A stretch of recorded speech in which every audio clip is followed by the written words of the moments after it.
बोलो श्री रामनाथ प्यारे की जय। श्री सद्गुरु महाराज की जय। सद्गुरु श्री रामचंद्र महाराज की जय। सभी सुंदर साथ के चरणों में कोटि चलते सुंदर साथ जी बेटा क्यों। तो महाराज जी कह रहे हैं, जरा चातुरी लखो पिया की कितने कुशल की वहां आप। कौन धरा सब यहाँ माज जा, लेकिन फिर भी रखा ढाप। धनी की चतुराई थी, क्या चतुराई की, कितने कुशल है, कितनी कुशलता से हमें ये खेल दिखा रही है। देखो चतुराई तो परम धाम से ही देखो। दिल में उपजाई किसने, धनी ने। नाम किसका हुआ, हमने मैं धनी पर फेर के। लेकिन मंगवाने वाले को ना बाद में पता चलता है। पहले तो देखो जब हमने नाम लेते हैं तो सबसे पहले यही होता है, अरे हमने खेल मांगा था, हम बिछुड़ कर यहाँ पर आ गए। लेकिन बाद में धनी बताते हैं, जब रोती बिलकती है, ये तूने नहीं मांगा, ये मैंने मंगवाया है। तो वहीं से चला। कैसे से तो जब खेल हमें दिखाया तो हमें लगा, अरे कहीं भेजोगे दूर, नहीं, यहीं चरणों तले बिठा कर रखूंगी। अच्छा, मजा आ गया। फिर तो माया हमारा क्या बिगाड़ेगी, हम आपको कैसे भूल जाएंगे। हम तो यहीं बैठे, लेकिन ये नहीं दिखाया कि बैठोगे यहीं लेकिन सूरता कहाँ जाएगी इस धोखे में। हम तो यहीं बैठे बैठे खेल देखेंगे, फिर तो हमारे नेत्रों के सामने हो, आपके चरण पकड़ कर हम बैठेंगे। हम सारी सखियां गलबैया डाल डाल कर चिपक चिपक कर बैठ गई। धनी हंस रही है, बैठो बैठ जाओ चिपक चिपक कर, लेकिन वहां जुदा जुदा होंगे। हमें पता ही नहीं था खेल में कैसे जुदा जुदा हो जाएंगे, कैसे इन तनों पर अलग अलग होकर आ जाएंगे। तो धनी की चतुराई, खेल चतुराई से तो बनता है सुंदर सा। जो जितना चतुर होता है इतना खेल में मजेदार होता है। तो जब धनी की चतुराई अब यहाँ आकर भी बार बार हमें जगा रही है ना, और जगा कर क्या कह रही है, फिर अच्छी कर रही है धनी। अंदर से क्या है कि अभी मैं को खेल दिखाऊं, खेल दिखाऊं। और बाहर से धनी क्या कर रहे हैं, जागृत कर रहे हैं, अरे उठो भाई, अरे उठो भाई, घर चलो, जल्दी घर चलो। और अंदर से आप नीचे देखो, आया था ना पहले मीटिंग में कि ऐसा क्या कारण है कि हमारे से माया नहीं छूट पा रही। तो इसके पीछे क्या जवाब है, धनी का हुक्म। अब हुक्म भी कब तक है, जब तक हमारी तृप्ति नहीं है। और तृप्ति भी अगर करवाना चाहे ना, उसी बकरी की तरह चुटकी में करा देंगे। जहां को भी चले ले, दे ले डंडा, जहां को भी चले दे डंडा। तो कैसे जाएगी, खुद कह देंगे ना बाबा ना, बस तू ही चाहिए। अब धनी भी मजा ले रही है ना, खेल मजे के लिए तो बना है। जितना यहाँ पर कुछ होगा इतना लंबा आनंद आनंद बढ़ेगा यहाँ पर। और सुंदर साथ जी यहाँ पर भी देखे, अब पहचान कराने के लिए कि दिन ने कहा था कि मैं पहचान दूंगा। हाँ पहचान दे देंगे, सारी सारी पहचान दे रहे हैं। लेकिन फिर तुम ये कहोगे कि किसके बच्चे ने किसके बोल, हम तो जानते ही नहीं है आपको। क्यों, क्योंकि भेष बदल कर बैठ गए, रूप बदल बदल कर आ रहे हैं। अब धनी से हम फिर हंसी करे, सुंदर साथ जी चौपाई कह रहे हैं कि हंसी करी रूहों पर दे इलम बेशक। ये चौपाई सुंदर साथ जी जो गलत बोल रही थी। हंसी करी हम रूहों पर दे इलम बेशक। ये बेशक इल्म देकर हमारे पर धनी ने हंसी की। मासूक हंस के तब मिले, तब हके दिया इशक। अब धनी कब मिलेंगे, जब हमें इश्क दिलेंगे। तो हम तो बार बार धनी से क्या मांगते हैं सुंदर साथी, इश्क मांगते हैं। और धनी क्या देते हैं हमें, इल्म। तो इसीलिए कह रहे हैं, हम मांगे इश्क और लो इल्म, और इल्म में फिर लड़ो, फिर गढ़ थल्ले खाओ। तो इस तरह से ये हंसी हुई कि एक उठे, दूसरी चले उसे उठाने के लिए। फिर दूसरी चौपाई की, अरे नहीं राज्य तो यहाँ से नहीं, ऐसे कह रही सुन भैया, चौपाई तो ऐसे नहीं। देखो तुमने खाली 25 पक्षों में भी कितना हो। अब समझ में आ रही है क्यों बजती है लड़ाई। हम तो छोटी छोटियों को लेकर इतने महाभारत होते थे, हमारे तो इतने होते थे कि यहाँ ये नहीं, यहाँ ये नहीं। लेकिन अब जब पढ़े तो परमहंसों में ही ये तो देखो, जवाहरदास जी महाराज जी को उसमें पढ़ोगे छठी भूमि पे कि कहाँ पर सुखपाल, तो उनमें कहीं और दिखा रखी है, उसमें कहीं और दिखा रखी है ना। मूल मिलायो का सिंहासन भी अगर लालदास जी महाराज जी के में लिखेंगे तो बीच में है, लेकिन जवाहरदास महाराज जी के देखेंगे तो पीछे जो दक्षिण दिशा में नीले थंब है, और नीला है दाएं में, उनके बराबर में हरा है। तो हरे और नीले के बीच में राज्य का सिंहासन है। अब बताए, जब परमहंस ही नहीं उसमें एक मत हो रहे हैं, कोई सुखपाल को बात छज्जे पे बताता है तो कोई मंदिर के अंदर गंजे पे बताते। जब परमहंस ही एक मत नहीं हुए तो सुंदरसा जी हम किस खेत के मूली, आज में सुरपुर बात है। क्योंकि ये धनी की चतुराई है कि मैं ज्ञान तो दूंगा, लेकिन किसी को कुछ दिखाऊंगा, किसी को कुछ दिखाऊंगा, फिर इनके सिर फुटेंगे, फिर मजा आएगा खेल, है ना। जैसे बॉक्सर होते हैं ना, लड़ते, मेरे अंदर ज्यादा पावर, मेरे अंदर, हमें इल्म दे दिया, उतार दी इस अखाड़े में, लड़ो खूब, कुश्ती लड़ो, एक दूसरे के सिर फोड़ो, अलग अलग पार्टी बना लो। तो ये सुंदर सर जी कह रहे कि ये बेशक इल्म देकर हमारी हंसी इसलिए हो।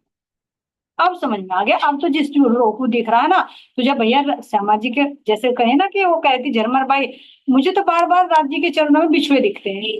अब यहाँ की बुद्धि से देखे तो ये कहेंगे भैया आदमी तो बिछुए नहीं पहनता, लेकिन अगर परमधाम की दृष्टि से देखे तो क्या कहे, भैया तुझे बिछुए दिखते हैं तो राज जी के चरणों में बिछुए है। क्यों अब नहीं बहसबाजी करेंगे, राज्य तुझे दिखा रहे तो होंगे, मुझे नहीं दिखा रहे तो नहीं है, लेकिन लड़ाई नहीं भाई किसी चीज पे। ये धनी की अब हम समझ गए। ये फिर वो कहेंगे जैसे पालते हैं ना, पिल्ले होते हैं छोटे छोटे, एक की गर्दन इधर से पकड़ी, एक की इधर से, और वो कर रहे भों भों भों भों, दोनों की लड़ाई बजे, पर उन्हें ये सोच रहा है यो मेरा काट रहा, वो सोच रहा मेरा काटा, लेकिन ये नहीं पता कि हमारी गर्दन किसके हाथ में। तो ये खेल हासी का है, इंद्रावती कह रहे हैं, हे सखियो चेतियो चतुर सुजान, ये हासी का है ठोर, और हासी बिना कोई ना बचे, या सिद्ध। अब तो लड़ना छोड़कर बस महाराज जी ने कहा ना, तमाशा देखो बस, तमाशा है, अब मोहरे मत बनो, अब देखो। लेकिन धनी देखते देखते भी कब करवा देना, वो उसकी माया है। हम तो हाथ हुकुम के रख के हाथ, ये तुम्हारा प्याजी क्या चले, जो जानो तो करो पसंद, चाहे लड़वा दो चाहे प्यार से करवा लो, जैसी आपकी मर्जी ऐसा करो, क्योंकि अपना मन चलता ही नहीं तो करे क्या।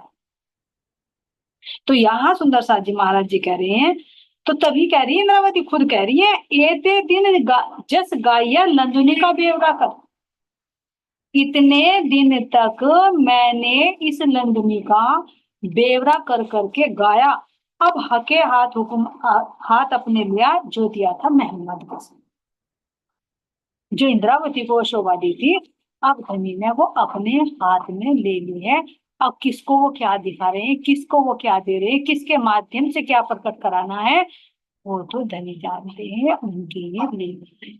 अभी जो कह रहे थे ना, अरे वहां तो गणेश जी की आरती हो रही, वहां हो रही, भैया चुप रहो, कहते कहते पात्र बन जाओगे हंसी के, चुप रहो, जो धनी का हुक्म करा रहा, जो कर रहे हैं करने दो, क्योंकि किसकी हंसी कैसे होनी है वो तो धनी जानते हैं। धनी कहेंगे ना, मैंने परमहंस की पदवी दिलवा दी थी, सिरमौर बनवा दिया था, फिर भी क्या हो रहा था ये, चुप रहो बस। पता नहीं धनी किस खेल से करने सुंदर शाह जी, तो इस वाणी को नहीं समझ पाएंगे जब धनी को नहीं समझते। कह रहे इनकी चतुराई देखो, धनी कितनी चतुराई से हमें खेल दिखा रहे सुंदर शाह। ज्ञान दे दिया, चाबी अपने पास है, गाते रहो इसको, समझते रहो इसको, समझ नहीं। तो इसीलिए कह रही है कि अगर मैं इस वाणी का भी वर्णन करूँ ना, यहाँ की बुद्धि से नहीं होना हो पाने का। और अगर मैं परम धाम की रूहों का धाम देने का करूँ तो भी नहीं हो सकता। इसीलिए कह रही निर्णय करना अरस का, और तिन में भी हक जात, इत नूर अक्ल भी क्या करे, जित लंदुनी गोते खार। मुझे परम धाम का मैं निर्णय करूं कि कहाँ पे मोल मिला हुआ है, कहाँ पे सिंहासन है, कोई एक जगह की थोड़ी कि यहाँ सिंहासन रखा, यहाँ भी बदल लेते हैं कि भैया यहाँ आज हमारा बेडरूम में ये डाइनिंग टेबल यहाँ को है तो आप ये थोड़े दिन के लिए यहाँ को कर लो, यहाँ भी किसका लेते हैं ना। तो जरूरी नहीं परम धाम में जहाँ कुर्सी बिछी वहीं बिछी हुई है, और तुम कहो यहाँ बताया तो तुम्हारी लड़ाई बजेगी, यहाँ की बुद्धि लेकर वहां का करने नहीं कर सकता। राज्य के श्रृंगार में देखो, सात सात श्रृंगार वर्णन कर दिया। एक जगह शाम का स्वरूप पढ़ोगे इसमें 4 हार है, दूसरी जगह पढ़ोगे 5 हार है, श्यामा जी के में 7 हार मिलेंगे। कहाँ कहाँ करते फिरोगे, पल पल में अनंत रूपों में दृष्टिगोचर होते हैं। तो कब तक होती है लड़ाई, जब तक हम उनकी वास्तविकता को नहीं समझ पाते कि धन में पल पल कैसे बदलाव हुआ है।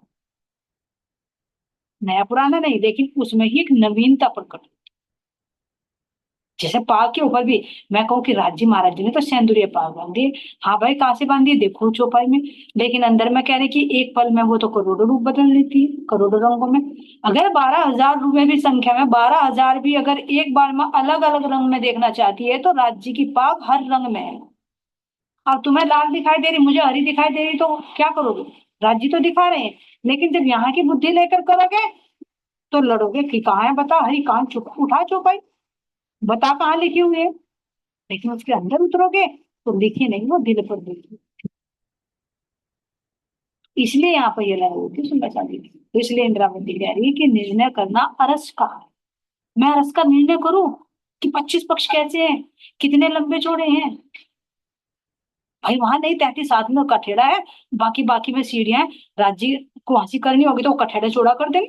अरे यहाँ जब तोड़ के कर सकते तो वहां नहीं कर सकते राज्य के हुक्म से सारी चीजें? तो बताओ कहाँ तक करोगे?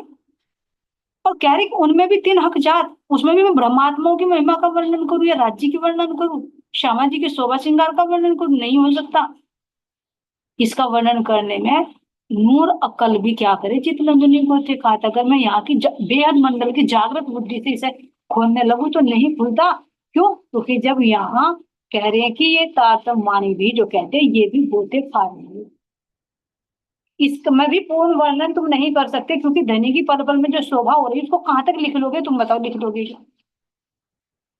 नहीं लिख सकते। इंद्रावती जी ने तो की कोशिश, मैं धनी के गुण लिखूं, गिनते गिनते लिख दिया, सारी पृथ्वी को मैं 14 लोक ब्रह्मांड को कागज बना लूं, सारे समुद्रों की स्याही बना लूं, जितनी भी वनस्पति है उनकी मैं कलम बना लूं, और इतनी बारीक कलम की जैसे कछुए की एक पैर होता है उसका करोड़वा हिस्सा कर लूं, इतनी बारीक, और उस पर इतने बारीक बारीक अंक लिखूं कि अंक भी ना लिखूं, एक लिखूं उसके पीछे जीरो लगा दूं, तो भी सब कुछ कम पड़ जाएगा, लेकिन धनी के गुण नहीं लिखे जाएंगे। फिर बाद में कहती है कि ये तो मैंने यहाँ की बुद्धि से गिने, नहीं तो गिने नहीं जाएंगे। तो इसी तरह से तुम परमधाम का वर्णन करने लगो तो क्या कर पाओगे? नहीं कर पाओ, किसी चीज का वर्णन नहीं कर पाओ, का सब कुछ कम पड़ जाएगा यहाँ। क्यों? क्योंकि ये हद है, सीमित है, और वो असीमित है, अनंत है, ये अंत है। तो कैसे लाओगे उसको? नहीं लाओ।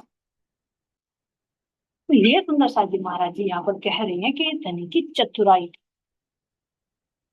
वाणी का ज्ञान देकर उस ज्ञान में लगा देना, ये भी हंसी का कारण है। रोजी रोटी में लगा देना कि इस वाणी को लेकर यह पाठ लगाए, पूजा पाठ मिलता रहेगा, चढ़ावा मिलता रहेगा, मजे से जिंदगी कटेगी। पेट कारण हरि को बेचे। महाराज जी तो हरि तक कह रहे, विष्णु भगवान तक, यहाँ तो पेट कारण धनी को बेचे, पिया का सौदा कर लिया। यहाँ तो कहती है कि वैश्य जो पति को बेचकर खा जाती, तो हम तो ऐसा करने लगे कि धनी की वाणी, जो धनी को कहते कि एक तरफ कह रही है मेरी वाणी है, मेरे प्रियतम है, इसी को बेचकर खाने लगे, धंधा बना लिया। तो ये क्या हंसी नहीं होगी? हंसी है। किसी को ज्ञान में डुबोकर हंसी करेंगे, किसी को पैसे में, किसी को मान सम्मान में, पता नहीं धनी कैसे कैसे हंसी, हंसी होगी सबकी। कोई ठुकराई देगा, उसकी भी हंसी है। भाई हम तो सुनते नहीं, हमें सुनना ही नहीं। वो तो अंदर है, धनी तो बैठे हुए हैं, वो भी हंसी, अरे टटोल तो ले, हाँ, अंदर है भी या नहीं है, वो भी एक भ्रम हो गया। तो बहुत तरह की हंसी है। तो यहाँ कह रहे सुंदर शाह जी, इलम जरा चातुरी लखो पिया के कितने कुशल हैं, कि वहां आप खोल धरा सब यहाँ मान जा, यहाँ सब छिपे रहस्य खोल दिए, लेकिन फिर भी रखा ढाप, सारा खोल दिया, फिर भी छिपा कर रख रखा है। अब छिपे हुए पर तो किसी और की नजर जाती है सुंदर, क्या कौन सा छिपा हुआ है? उसे तो धनी जिस रूह को अपने दिल में लेते हैं ना, अपने दिल में, वो इस दिल के खजाना को समझ सकती है, नहीं तो बाहर नहीं। जैसे यहाँ कह देते हैं मैं तुझे बात बता रही लेकिन विश्वास नहीं, तो दिल खोल कर मैं चाहता हूँ छाती चीर कर दिखाऊं हनुमान जी की तरह। हर एक को नहीं दिखाया जाता, लेकिन जो रूह दिल में प्रवेश कर जाएगी वो अंदर के छिपे रहस्यों को सबको समझ। जैसे रतनबाई ने समझा, इंद्रावती ने समझा, सुंदरबाई ने समझा, पुष्पावती ने समझा, इतने परमांशों उन्होंने समझा। क्यों? क्योंकि वे धनी के दिल में प्रवेश कर चुके, एक रूप हो चुके, परस परस हो गए। फिर भेद क्या रहा? तो बाहर से प्रकट कर रहे हैं, अंदर का खजाना छिपा। इलम चातुरी नहीं चलेगी, साधारण सी बात नहीं, यह है काम बुद्ध का पी की हर एक औकात नहीं। इलम चातुरी यहाँ नहीं चलेगी ये सोचे कि धनी को हम ज्ञान से, चतुराई से, है ना, धनी न जाए कि ने दुतारे, जो करे अनेक दुतार। इन चौपाइयों में पूरी वाणी समाहित है सुंदर सा जी, बहुत गहरी चौपाइयां हैं। चाहे कितने ही दुतार कर लो, छल कपट कर लो, धनिक इनसे दुतरे नहीं जाएंगे। तुम इलम चतुराई से कितने भी धनी को पाना चाहो नहीं पा पाओगे, जब तक पूर्ण समर्पण नहीं होगा, जब तक वो अपना हाथ नहीं उठाओगे कि मेरे बस की कुछ नहीं। बोल तो देते मेरे जैसा आगे न रहे, लेकिन क्या हम उनके ताबे हो रहे हैं। तो यहाँ कह रहे हैं कि साधारण सी बात नहीं है, धनी के दिल के भेदों को जानना कोई इतना सरल नहीं है। यहाँ के किसी इंसान के दिल की बात भी जानना चाहो ना सुंदर साथी, उसके दिल के भेद जल्दी से नहीं निकल पाओगे तुम। उसके लिए पहले दिल देना पड़ता है, दिल की बात बतानी पड़ती है तुरंत। दिल दीजिए और दिल दीजिए, खरा खरा। यहाँ पर अगर किसी के दिल की बात लेनी होती है, मान लीजिए अगर मुझे किसी के बारे में पूछना है, अगर उसके बेटे के बारे में पूछना है, तो सबसे पहले मुझे अपने बेटे के बारे में बताना पड़ेगा। जब मैं अपने बेटे की बात उठाऊंगी तो उसके दिमाग में अपना बेटा चलेगा तुरंत। वार कहाँ पर करना है, उसकी बहू के बारे में कुछ पूछना है, तुरंत अपनी बहू की बात छोड़ दो, वो तुरंत। यानी जो तुम्हें जानना वो पहले देना पड़ेगा। तो अगर धनी के दिल की जानना है तो पहले अपना दिल देना पड़ेगा। और दिल दे रखा है किसको? मन, संसार वालों। तो फिर धनी के दिल की बात कहां से समझ में आ जाएगी? यहाँ के संसार वालों के दिल की बात समझ में आएगी। तो इसीलिए कह रही कि ये साधारण सी बात नहीं है, इलम चातुरी यहाँ पर नहीं चलेगी। यहाँ तो दिल देकर तब धनी के दिल की बात जानी चाहिए। और ये क्या कह रहे, यह काम बुध का है पी की, ये पिया की बुद्धि का काम है। पिया की बुद्धि कौन सी है? निज। अक्षर की बुद्धि जागृत, नारायण की बुद्धि स्वपन की। तो यहाँ कह रही ये काम तो पिया जी की बुद्धि का है, हर एक की औकात नहीं कि तुम जागृत बुद्धि से खोल दो। भी कह देना इत नूर अकल भी क्या चले, भाई नूर अकल भी यहाँ क्या कर लेगी, चित लंदुनी गोते खात। और हम यहाँ की बुद्धि से खोलना चाहे, यहाँ की इलम चातुरी से खोलना चाहे, इतनी सरल बात नहीं, किसी की औकात नहीं, किसी में इतनी ताकत नहीं है कि धनी के दिल के राज को वो समझ ले। रस्ते चलता अर्थ लगा ले, क्या मजाल जानो खुद ही, वाणी को समझेगा तब ही कृपया होए श्री जी की। सुनो सुनो सुनो, रस्ते चलता अर्थ लगा।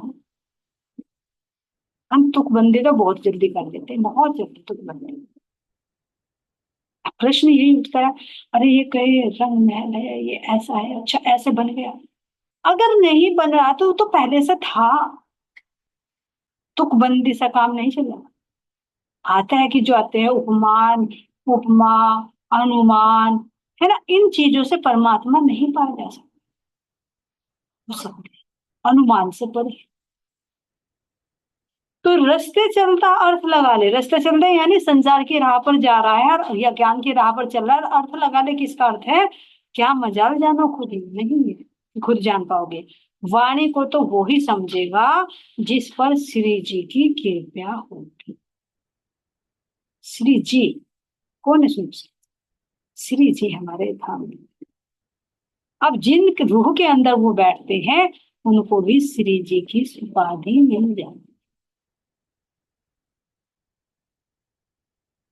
जिस पर धामधनी की कृपा होगी, जिस पर सतगुरु की कृपा होगी, वो ही इस वाणी को समझे।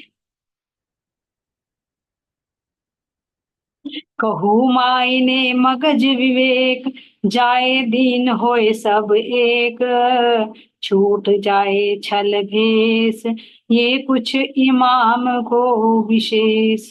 कहू मायने मगज विवेक, अब मैं कुछ छिपे हुए बात बताता हूँ, जाए दीन होए सब एक, जिससे सब दीन एक होते। साहेब आए इंद्रिय कारज करने दीन, झगड़ा सबन का मेटने यह दुनिया में। जो झगड़ा हो रहा है कि तुम हिंदू और हम मुसलमान है, सिख ये ईसाई हैं, तो महाराज जी कह रहे जब मैं एक परमात्मा की बात करूंगा तो ये यहाँ के दीन के जो भेदभाव है मिट जाएंगे, क्योंकि सब उसी परमात्मा के नूर से बने। यहाँ संप्रदाय अलग अलग हो जाएगी, सबकी अपनी परंपराएं अलग अलग हो जाएगी, वेशभूषा अलग अलग हो जाएगी, लेकिन आखिर में सबको क्या कहेंगे, सबका मालिक कौन है? सब, चाहे कोई किसी भी संप्रदाय। तो यहाँ कह रहे हैं छूट जाए छल वेश। जो यहाँ का वेश है, माया का वेश है, जो छल रूप है। अब एक हिंदू है, उसने अपना हिंदू चोला धारण कर रखा है, मुसलमान है उसने अपना मुसलमान, तो ये माया का ही तो रूप हो गया यहाँ पर। लेकिन अंदर में देखे तो सब उसी के नूर से हैं। कोई भेदभाव नहीं, सबका परमात्मा एक है। हम परमात्मा कह रहे, वे खुदा कह रही है। हम विजय निष्कलंक बुरदार कह रही हैं, वे इमाम मेहंदी कह रही है। भाषा का ही तो अंतर है। हम श्री कृष्ण कह रहे हैं, वे श्याम कह रहे हैं। भेद क्या है? शब्द का। हम परम धाम कह रहे हैं, वे अर्श अजीम कह रहे हैं। इसीलिए इंद्रावती कह रहे हैं कि सबका परमात्मा एक है। लेकिन कह रहे हैं हिंदू ना समझा वेद को, मुसलमान ना समझा कुरान, और उनसे दोनों भाषा में बिन जाने ब्रह्म। ब्रह्म के भेद को बिन जाने भाषाओं में उलझ रहे हैं, लेकिन सबका परमात्मा वो एक ही है। चाहे वो किसी भी संप्रदाय का हो, किसी भी जाति में हो, किसी भी कैसा वर्ण हो, उसकी है, सबका मालिक एक है। सुर असुर सबके एक ही पति।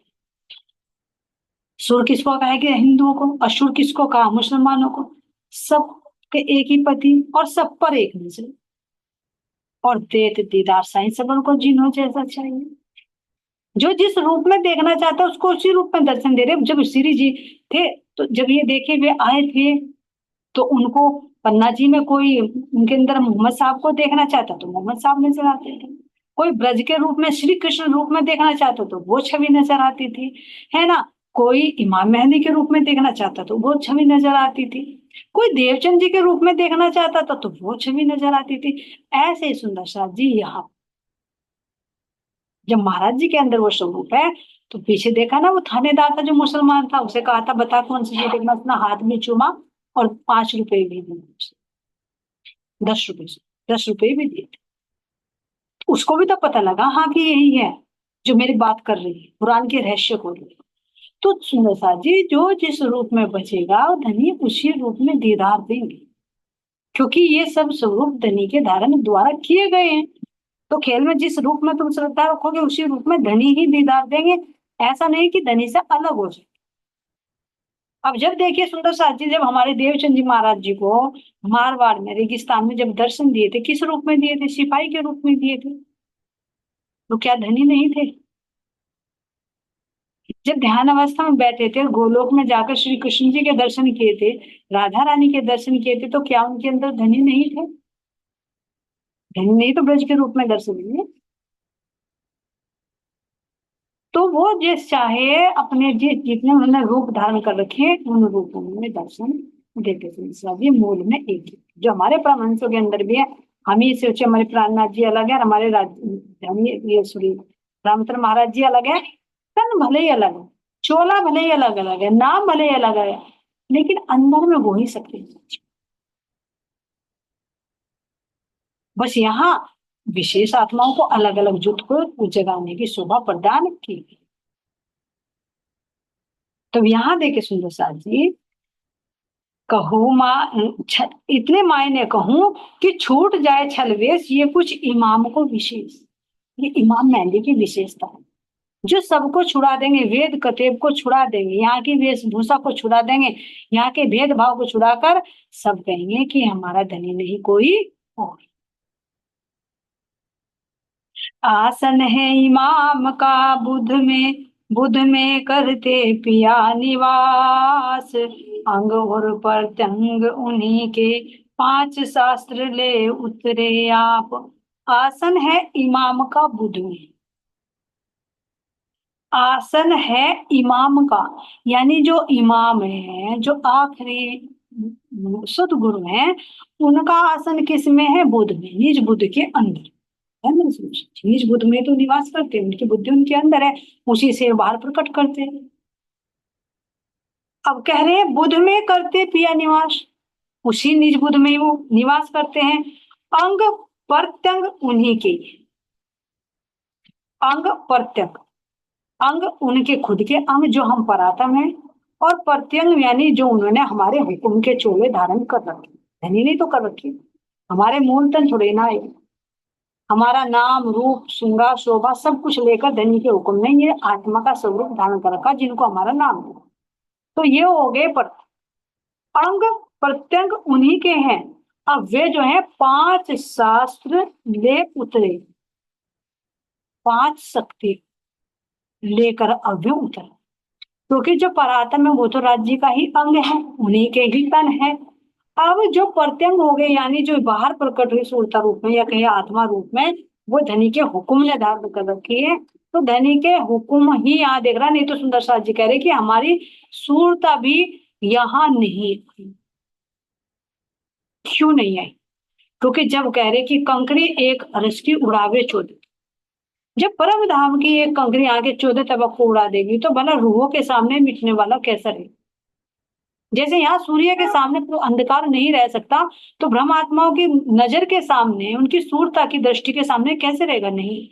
लेकिन धनी का हुक्म रह सकता है, ये कारीगरी है धनी की।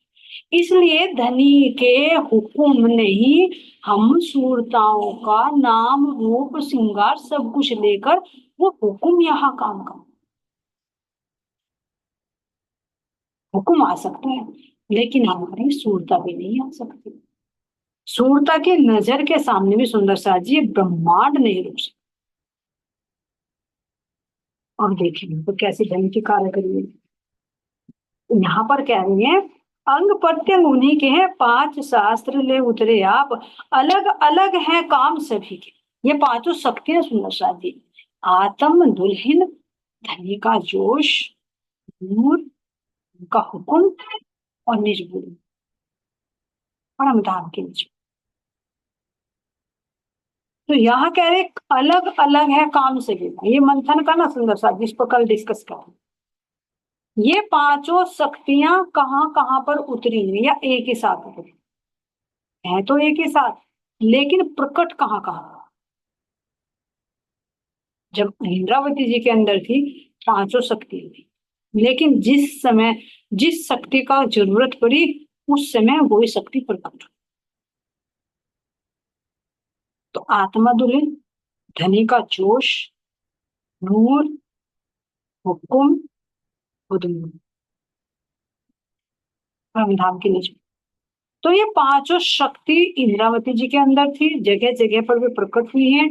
अब यही शक्ति श्री जी के अंदर है, महाराज जी के अंदर। वो कह रहे अलग अलग है काम से लेकर, इन पांचों के काम कौन कौन से? ये मंथन की चीज है।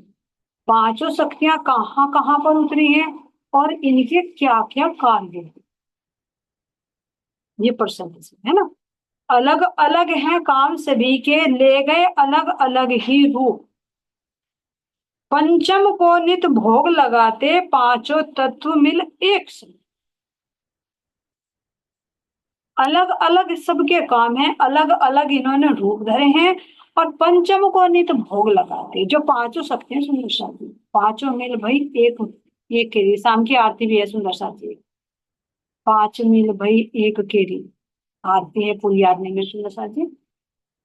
तो पांचों स्वरूपों को यानी पंचम को नित भोग लगा, जैसे बोलते हैं ना भगवत जी मत राधिष्ठा मध्य सुख पावत, जी मत पांचों स्वरूप सुख पावत, है ना।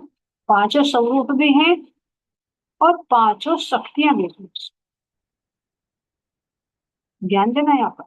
पांचों शक्तियां भी है, दोबारा पढ़ रही हूँ मैं इसको, अलग अलग है काम सभी के, पांच स्वरूप, यहाँ पर पांच स्वरूप हैं।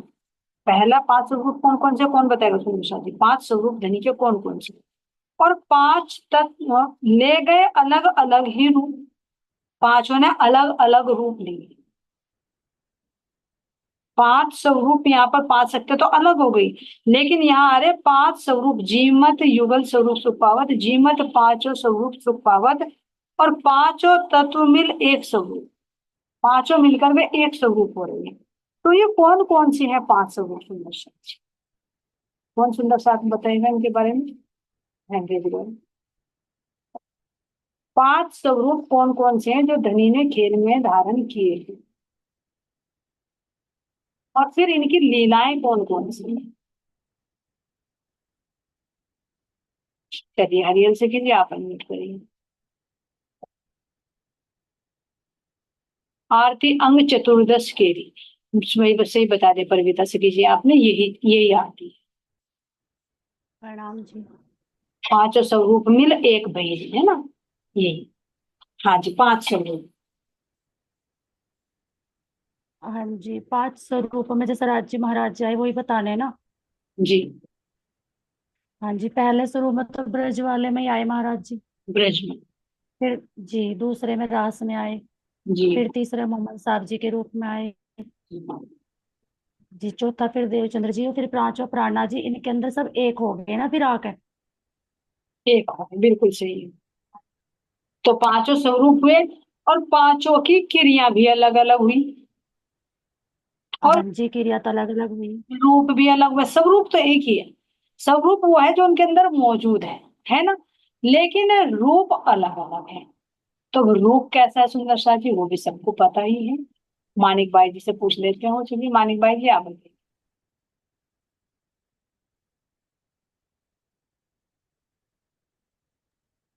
मानिक भाई जी बोलिए। प्रणाम जी प्रणाम जी सुंदर सर जी।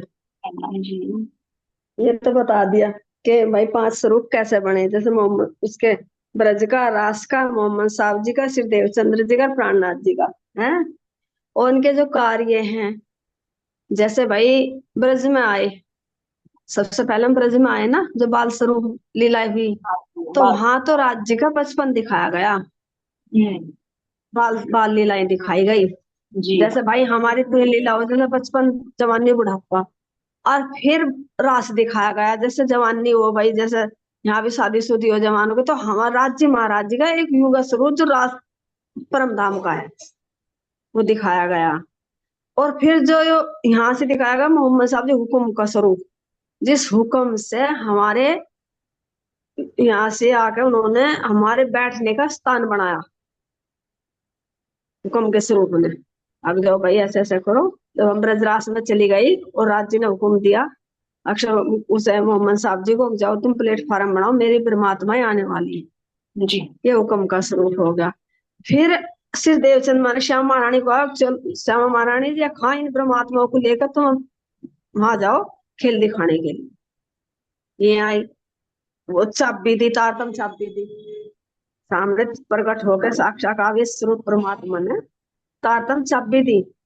और इंद्रावती में आके एक हो गए। उन्हें ब्रज का भी, रास का भी, जागने का भी हुक्म, पंच स्वरूप एक है। ये जो हमारी तारतम वाणी है, इसमें आप बता दिया कि इसमें इतने रहस्य हैं छिपे हुए, एक दूध की तरह से छिपे हुए। प्रणाम जी, इतने याद। ये बहुत बहुत अच्छा कर दिया आपने, बहुत अच्छी तरह से। चलिए सुंदर शांति है ना। तो पहला जो ब्रज का स्वरूप, जो प्रेम का स्वरूप है, मानिक बाई जी ने है ना, और हमारी हरिहर सखी जी ने अच्छी तरह से क्लियर कर दिया। जो बचपन है वो ब्रज का स्वरूप हो गया है ना, दूसरे में उस रस का, प्रेम का विलास दिखाया जो रास में हो गया, और तीसरा मोहम्मद साहब का हुक्म का स्वरूप दिखा दिया, जिनको बसरी कहा, जिन्होंने बसर करना सिखाया है ना, नियम दिए गए। और उनके रूप में देवचंद जी के रूप में चाबी लेकर आए, हकीकत का ज्ञान, और फिर इनमें मार्ग। तो इनमें रूप भी वर्णन कर दिए है ना सुंदर साथ जी, और उनकी लीलाएं भी वर्णन कर दी, इन पांचों स्वरूप। ठीक है प्रेम सखी जी, सही हो गया। हाँ जी, हाँ जी। हाँ।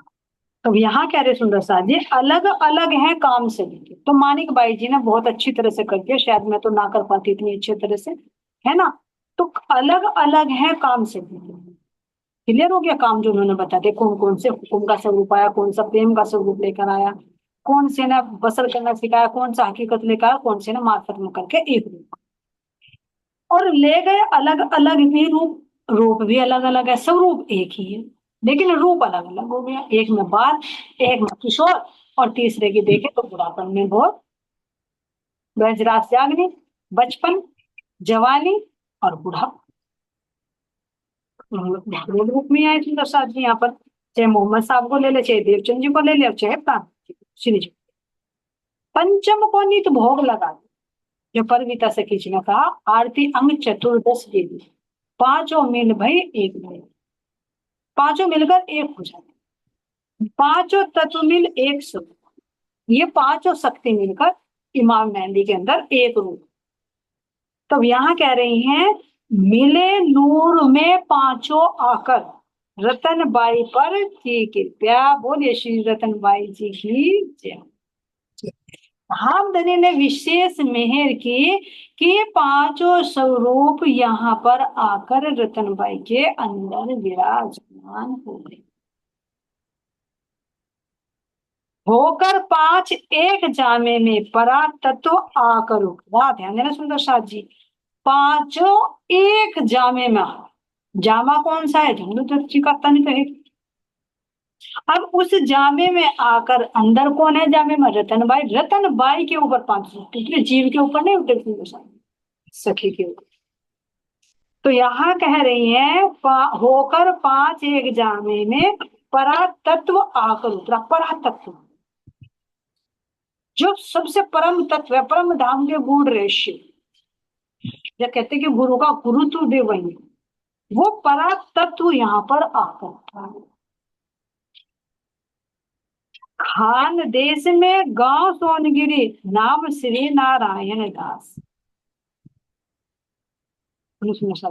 मिले नूर में पांचों आकर रतनबाई पर कृपया की, रतनबाई पर कृपया की, किस रूप में आकर के उन्होंने, जो खान देश में सोनगिरी गांव, वहां नाम किसका, श्री नारायण दास है ना, उनके माध्यम से वो शक्ति इनको